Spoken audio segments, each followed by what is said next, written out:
వచ్చే నెల 8న నాంపల్లి ఎగ్జిబిషన్ గ్రౌండ్లో చేప ప్రసాదం పంపిణీ కార్యక్రమాన్ని ప్రారంభిస్తామని బత్తిని బ్రదర్స్ తెలిపారు. దేశ విదేశాల నుంచి లక్షల మంది వస్తారన్నారు. ఎవరికి ఎటువంటి అసౌకర్యం కలగకుండా పంపిణీ చేస్తామన్నారు. ముఖ్యమంత్రి రేవంత్ రెడ్డి ఆదేశాలతో మంత్రి పొన్నం ప్రభాకర్ పర్యవేక్షణలో ఈ కార్యక్రమం నిర్వహిస్తామని తెలిపారు. 2 రోజుల పాటు పంపిణీ చేయనున్న చేప ప్రసాదాన్ని సద్వినియోగం చేసుకోవాలని కోరారు.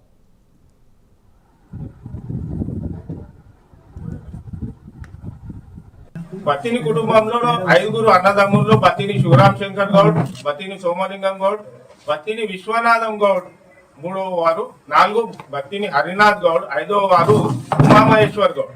అయితే 5 వాళ్ళు కాలం చేసి ఉన్నారు. ఇప్పుడు ఈ పరివారంలో ముఖ్యులు పెద్దలు బత్తిని విశ్వనాథం గౌడ్ గారు ఉన్నారు. ఏ కార్యక్రమం అయితే జరుగుతుందో ఈ మొత్తం వారి ఆధ్వర్యంలోనే జరుగుతూ ఉన్నది అన్నమాట.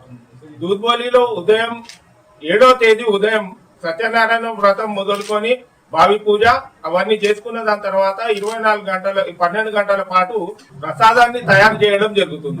8వ తేదీ ఉదయం 10ంటికి ఎగ్జిబిషన్ గ్రౌండ్ చేరుకొని 9వ తేదీ ఉదయం 10:30-11 గంటల వరకు కూడా నిరవధికంగా అందరికీ ఇస్తున్నాం. అయితే ఇక్కడ లోకల్ ప్రజలకు ఒక విన్నపం ఏంటంటే, మీరు అందరూ కూడా ఎవరైతే తెలంగాణ రాష్ట్రం నుంచి వస్తున్నారో వాళ్ళు లేట్ అవర్స్ ఎంత వరకు ఆలస్యంగా వస్తే వాళ్ళకి అంత మంచిది. నాన్ స్టాప్ 24 గంటల పాటు ఎగ్జిబిషన్ గ్రౌండ్ లో ఇవ్వడం జరుగుతుంది ప్రసాదం.